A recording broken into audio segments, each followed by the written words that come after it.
All right, Travis. Well, thanks so much for sitting down and talking with me. And just to wrap up the academic year, athletic year, obviously another promising, 2022 or 2023, 2024 season. So now this is your third year. Correct me if I'm wrong. Just finished third year. Okay. Yes, sir. So just the trajectory of where you've seen everything go, basketball, football, golf. I mean, there's so many you could think of. Yeah. Just when you look back at this season, everything that involves, what just really stands out for you? Yeah, I mean, it was another great step forward in the programs that get a lot of the attention, right? So obviously, football is well documented, 9 wins and a bowl victory, and the sustainability that's being shown with that program. And, of course, men's basketball, another top 4 seed, which is just, like clockwork. It's mind-blowing on what that program ends up being in terms of seeding, in terms of Big 12 finishes year in and year out. Women's basketball back where we all want them to be consistently, of course, in the NCAA tournament, second round team this year, so great step forward. So the programs that get a lot of the attention and coverage were another really, really successful year. I'm excited about a lot of things, but one of the things that I really look back on and reflect on is the progress that was made in our spring sports. This year, men's track and field just finished number 10 in the country in the national championships in Eugene. So a big, big step for track and field in general and for the men's program specifically. And then you talk about baseball and softball, both programs who were, trying to build to be in a much better place than they had been in recent history. And both of them had 2 really pretty landmark years. And both of them, frankly, were bubble teams in the NCAA tournament. So I'm real excited about the trajectory with Coach Fitz in baseball, who's still, basically brand new, and then Coach Jen and Coach McFalls on the softball side and the progress that was made in that program. Both golf programs, as you referenced, NCAA tournament teams. That's just now becoming like, hey, that's kind of an expectation. The men had been that for some years now under Coach Bermel, and now with Coach Kuhl at the helm, I think we can expect that to be a regular occurrence. So I'm really excited about the spring programs. Academically, another incredible year, tied the department record with a 3.4 cumulative GPA, and so the success in the classroom is, again, meeting a pretty lofty standard. So I'll talk to you about a little bit as well. Since you've been here, you've extended Coach Self, you've extended Coach McFalls, you've just extended Coach Schneider. So what goes into that process as an athletic director where, you see all these programs taking that next step? Sometimes it takes a little bit longer than others. Some it takes Coach Leipold, as we've seen, rather quickly. So when you extend Coach Leipold, all these different, coaches, what goes into that step? What goes into that when you think about, the big picture? What goes into that? Yeah, I mean, I think you kind of referenced it, which is no 2 programs are the same.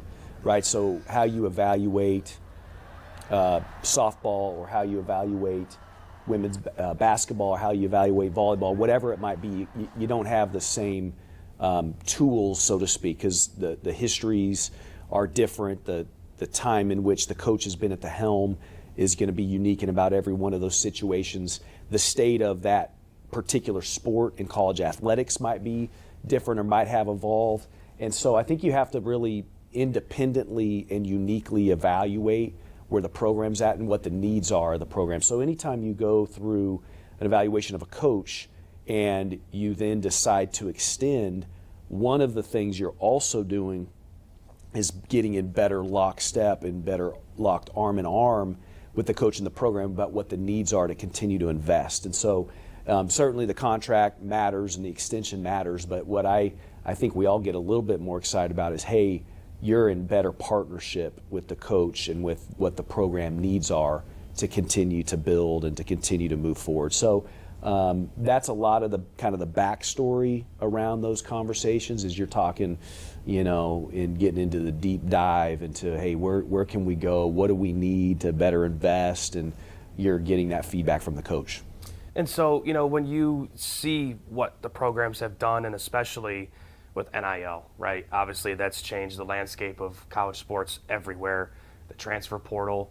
Does that do anything for you as an athletic director when obviously NIL is a thing? I know the transfer portal you don't ever touch, but when you think about those certain aspects of college sports where it's really changed everything, do any of those things maybe impact those decisions for you, or just is it maybe a benefit, or is it maybe a detriment, if you will? I mean, when you think about NIL and transfer portal, how does that maybe factor into into some of those decisions? Yeah, I mean, I think again, it's one of the core elements of the conversations you're having, because the reality is when most of our coaches got here, NIL wasn't around, right?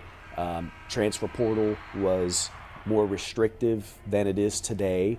There was probably more of an emphasis on high school recruiting and on developing 4- and 5-year student athletes. That's still a core emphasis for every one of our programs, but now you're layering in transfer portal and you're trying to take into account what the landscape says about NIL. And again, same story, right? NIL in college athletics is different in about every one of the programs. So the marketplace might be growing fast in women's basketball, for example.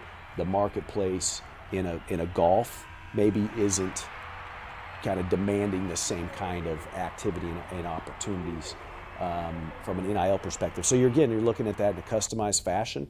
I think in each case, you really see an opportunity, right? Because the reality is, if you're looking and working the transfer portal in the right fashion, you're layering on a more experienced, maybe better developed student athlete to help supplement those that are younger or kind of working through the program, so to speak.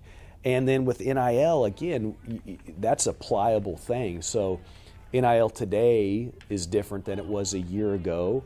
Certainly is a lot different than when it was launched almost 3 years ago, and will be a lot different probably in 14 months with rev share and the house settlement coming down the pike. And so, just being willing to adapt and continue to have conversations and adjust strategically is, I think, at the forefront of that. So, I know something that they brought up. It was, I think there was something passed of, now universities are able to pay college athletes. Like, I mean, I know there's the NIL part of it, but now they can actually pay them themselves. Yeah, right.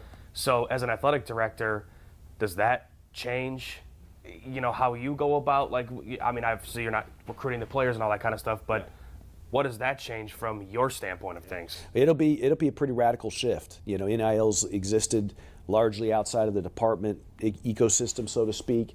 And now what you've got at this house settlement, if it gets approved in the courts, which is still TBD, but assuming it gets approved in the courts, in literally August of 2025, we would conceivably have the ability to share upwards around $20 million annually with our student athletes. So that's a new budget item, right? That's not $20 million that's just sitting in some reserves over here, or we're just shuffling around. You've got to go and find the right kind of revenue approach to generate as much of that as you possibly can so that you can launch effectively into that space. And then how do you deploy that rev share? Whether it be a formula, what are the Title IX implications? What is the elements of, hey, frankly, at most places, 2 programs are driving a vast majority of the revenues into the department in football and men's basketball. So how are you juggling that? How are you planning and preparing for that? So we've got a very active 12, 13, 14 months ahead of us to plan and have alignment with the university and take into account all the dynamics in order to effectively launch into something that's major shift from what it's ever been in college athletics. And based off of that, when you have, let's say, programs who maybe don't get that, popularity like a football or basketball, like you talk about rowing, or you talk about golf, or you talk about tennis, that maybe don't get that recognition, how do you maybe try to give them that recognition? Or are there steps? Are there, resources?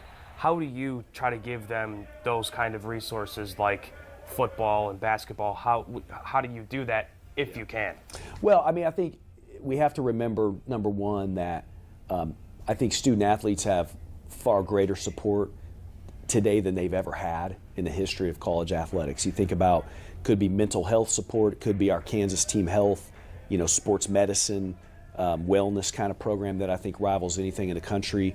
It certainly would be the academic support services part of athletics. I think we need to recognize that the investment in all of those aspects of supporting student athletes is remarkable, better than it's ever been, and that's for 500 student athletes. Every single one of our young people gets access to those opportunities, not just certainly the more high profile or the revenue program. So I think it's recognizing, hey, that stuff still matters. How do we continue to invest in it and fuel it, not have to take a step backwards because of a new rev share dynamic? And then I think the second thing is, again, I'd use this example kind of we were talking about with evaluating programs is, hey, it's a customized approach, right? So what a men's golf or a women's golf needs compared to what a rowing needs with a big roster, right? 60 or so young people on that roster compared to a small roster in tennis or the golfs. Those are two different dynamics to evaluate. And then you have an entirely different kind of method around evaluating the trajectory of football or the elements of a men's basketball or women's basketball. So I think it's got to be customized, it's got to be strategic, and some of the ways you're trying to move the needle for a particular program might be different than how you're trying to move the needle for another type of program. And I think that's what this rev share house settlement is telling us is, hey, it's a different day and age. In particular, football and men's basketball will only continue to be critical drivers of the health and vibrancy of an athletic department and, frankly, the health and vibrancy of an entire institution. So it's kind of doubling down on that notion. And something I want to bring up too is when you look at the coaches that you've hired since you've been here, and the big thing in a lot of them, soccer, Coach Leipold and even Bill, right? I know you didn't hire Bill, but Bill even has mentioned too about the vision that you have and just the goals that you have for this athletic department. Obviously, you obviously, of course, went to KU yourself. So when you look back at the time you were a student here at KU and now you're the athletic director and, building, let's call it maybe an empire, or building, even bigger brand of KU, what's that vision like, or what is that you try to sell to these coaches or the players as an athletic director? What do you try to sell, or what does that vision look like, if you can kind of explain it? Yeah, I mean, it's kind of hard to put your finger on in a short session like this, but I think there's some core elements of it that are kind of non-negotiables. I'd say number one, do the right thing. Do what we do with great integrity and with a real commitment to student athletes. Number two, I would say do it with great ambition. So don't box ourselves in based on historical aspects or based on what a program has been in the rearview mirror. It's about, well, what can we be? We've got this incredible institution, this incredible brand, this passionate support base. Why would we sell ourselves short? So I think that's a lot of what we're trying to articulate and breathe throughout the department. We should have great ambition, and we should be able to raise the bar in every facet of Kansas athletics. And I think that's some of where we're seeing great successes. People believe in that, and there's alignment with how we want to pursue with ambition. And then the third thing, I think, is we've got to be a great partner for the university. So Kansas athletics only exists because of the University of Kansas. We're just a piece of the university, but we're an important piece for a variety of reasons.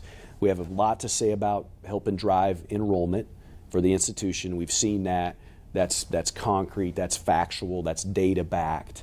Number one. Number two, we're a really, really important part of fan and alumni engagement. So obviously the ways in which we ignite the KU ecosystem of fans and donors and alums is really, really important and long has been. And then the last piece, amongst many others, is we're an economic engine for the campus, for Lawrence, for Northeast Kansas, and for the state of Kansas. And we've got to lean into that and embrace the fact that we are really important from an economic perspective for our state and for our region. And so, embracing it, owning those things, and then operating with a vision and with ambition, I think is what will continue to, put us in right there in position. And something that I know we talked a little bit ago is that, you've extended a lot of these coaches and yourself got an extension. So congratulations on that, which is probably something big for you, and just to be able to extend yourself and be here for the long term and getting that done, and just when you think about what you've been able to build and the people that you've been able to bring in and all this stuff, and now to be able to be here even longer. Yeah. Just what excites you so much about that? Very humbled and grateful. One, I think two, again, it's a reflection of what we've all worked hard to achieve together, and it's a reflection of the trajectory, I think, that's pretty special, pretty unique right now at KU. And then, I mean, without hesitation, it's a reflection on the Chancellor's vision, I think, and the fact that we really are aligned well with campus leadership, with the Chancellor under his vision, and with our partners at KU. And continuity matters, right? Continuity, if you look at Bill's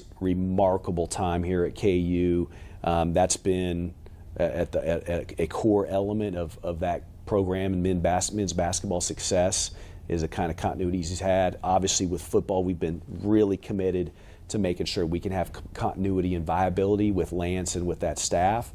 And, we could say that with all of our programs. And I think, from an athletic director and leadership perspective, it's important to have continuity in this new era of college athletics. So I'm looking forward to the many, many years to come here at the University of Kansas. And something that you're looking forward to is, of course, the new football stadium, right, and the Gateway project, and you're seeing that progress. And so, is there any update that you can give? I know there's a couple phases to it, and I know it won't be done until 2025, but are there any updates or anything that, if people want to know about the stadium, is there anything that you can share on that front? Yeah, absolutely. I'm happy to. I love getting a chance to talk about it.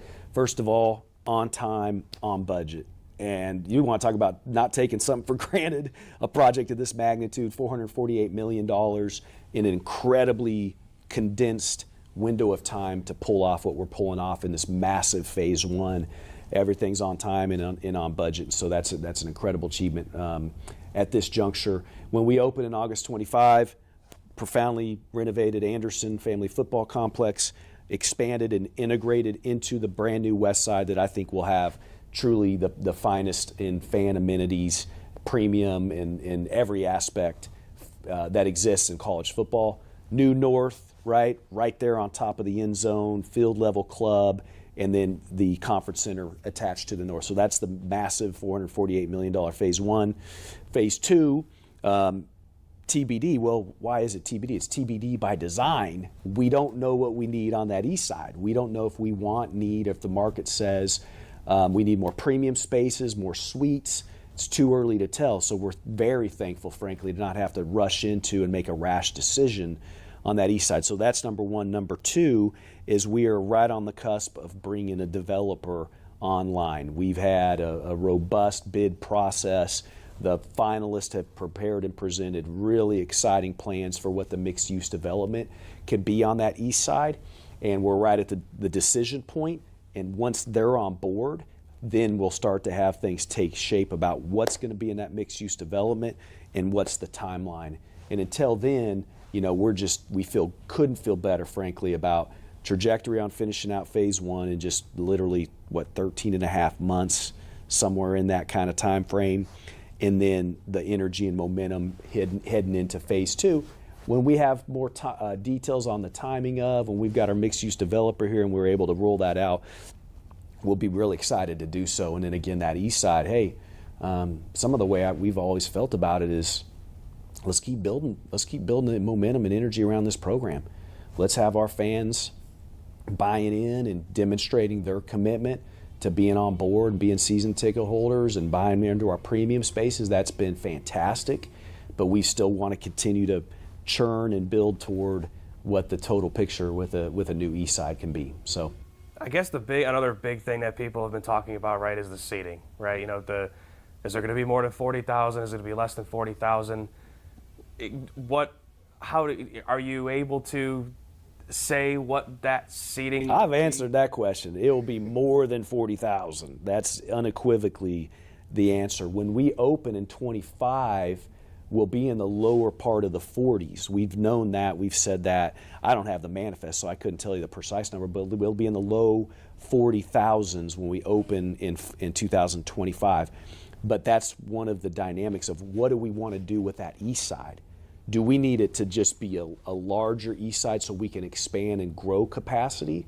Do we want it to be similar to a west where it's still substantial with a lot of seating, but with some intimacy to have more premium space. So we're in the 40s. How high we get in the 40s, again, some of that's going to be determined by demand and by how everything continues to roll toward that opening of August 25 for the first phase. So honestly, it's the right approach in this day and age. We were a 47,000 seat stadium before, and I should probably remind folks that a significant chunk of those seats were awful. If you looked at that north end zone of the old Memorial Stadium, those seats were pushed back 30, 40 yards, and then on this gradual slope, they weren't even really functional seats in terms of sight lines and proximity to the field. Every one of the seats that we'll have in the new stadium is going to be right on top of the action. So we think the investment in that every person in the facility is going to have first-class experience, we think that's the right focus versus just trying to go big and maximizing capacity and all those things. But we've still got flexibility.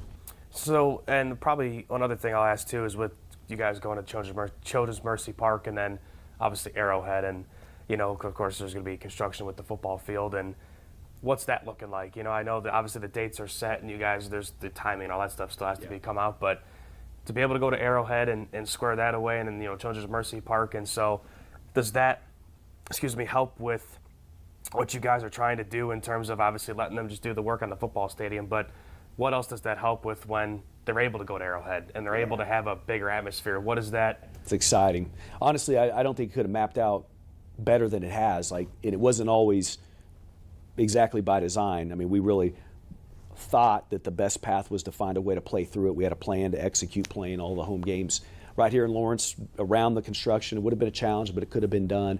And with both the needs of the project to maintain the pace and hit that really ambitious timeline, and with the opportunity, I mean, two great non-conference matchups at Children's Mercy I think are perfect. Standing room only, overflowing, so to speak. It'll be an awesome environment for the fans and the student athletes, and then a chance for those 4 conference games to ignite Arrowhead, the home of the back-to-back world champs. That's pretty cool connectivity with what that venue and what that franchise means to our region, and our team's excited. And I think our fans are excited. And I'd say the last thing is, hey, Kansas City's a critical market for KU. We've got a lot of Jayhawks in the Kansas City metro.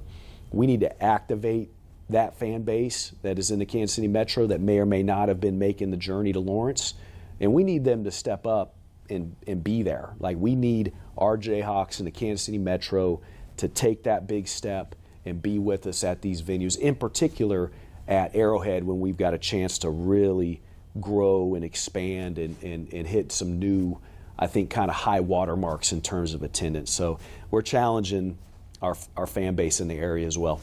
Probably one last thing I'll ask you, if people don't know KU or anything like that, and if you had to say why come on board now, what would your message be?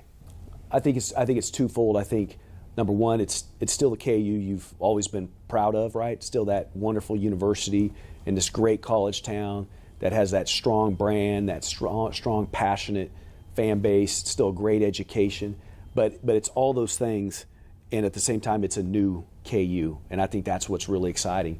Again, whether you just use the phrase, hey, it's more ambitious, we're setting higher goals, objectives, we're raising the bar in every facet of the university with the chancellor's leadership. And then in athletics, there's no settling on what this athletic program can mean. I think we've got a chance to be truly one of the finest athletic departments in the country, from every facet, every program, and how we operate.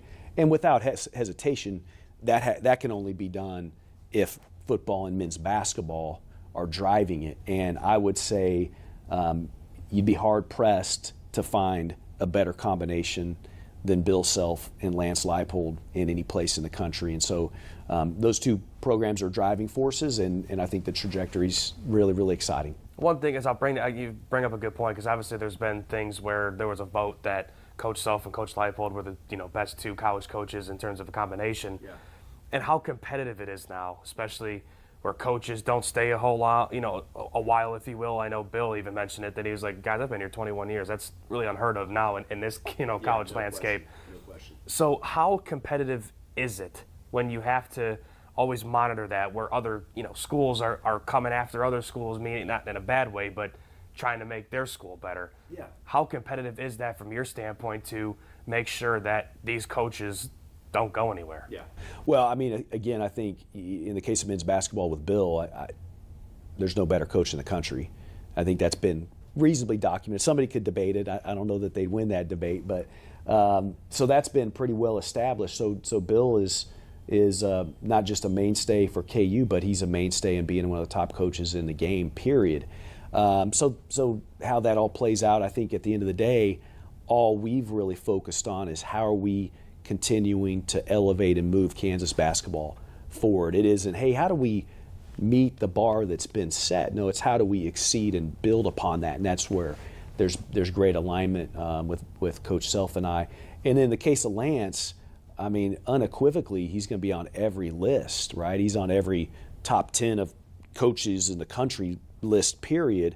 And then as every cycle, continues to unfold in the coaching search world, he's going to be on, heck, and he should be on every list that ever comes out for a big-time job. And what he's demonstrated, and Kelly, and then, of course, what we've met and reciprocated is, hey, our commitment to Kansas football. And that's all Lance has asked for. It's not, hey, it's not about compensation and contracts. It's about how are we continuing to elevate and move Kansas football forward. And we've had a chance over, it's only been 3 years, and we've had a chance to demonstrate that multiple times over, and they've been outstanding in their commitment. They love the community, and they love what's happening with Kansas football.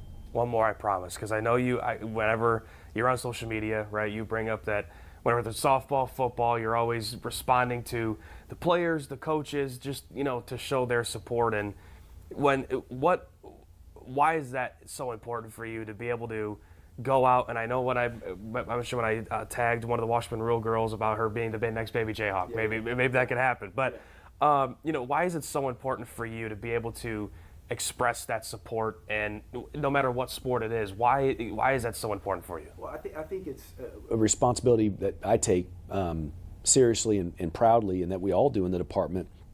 Daniel Burke and his awesome team, and marketing and communications, you name it. We've got to tell these stories. There's so many incredible success stories with our student athletes, and some of them get a lot of attention, and some of them are less high profile for obvious reasons. And we've just got to elevate that, because we're just so proud of our young people. We're so proud of our coaches. And so I think it's just a chance to elevate that, emphasize, and then put a little bit of a personal touch on it. I mean, ultimately, as athletic director, one of my favorite aspects of the job is to get to know our student athletes and to know what kind of makes them tick and know their journeys and their stories to where they're at today. So I think every chance we get to tell that and elevate that is a lot of fun. And then just engaging in general, right, showing what our commitment is to the fan base, showing our commitment to the university, to the state, and to the region, I think is really important. So I probably need to get off Twitter more than I need to be on Twitter, but I think it's one of the tools that we have to look at. Absolutely. Well, Travis, I know we went over a lot of different things. Anything else that I'm missing from the football stadium, the renovations to Allen Fieldhouse, or anything that I'm missing that you'd like to add? It's going to be a fun, call it 14, 15 months, and the Allen project is off the charts. They're making incredible headway. And just here in a few months, we'll be opening up really a transformed Allen Fieldhouse. I can't wait for people to see it. Couldn't be more excited about the trajectory of our programs. And again, the two that get most of the attention, most of the oxygen, 1, 2, or 3 preseason men's basketball team, top 20, top 23 football program that is on absolutely incredibly exciting track. And then just the trajectory of all the programs. Then again, here we are 14 months away from opening what I think will be one of the greatest atmospheres in sport at the new David Booth Kansas Memorial Stadium. So we're excited. Still a lot of work to do, and we need everybody's support to continue to move this place forward. Appreciate it, Travis. Thank you. Thank you, Vince.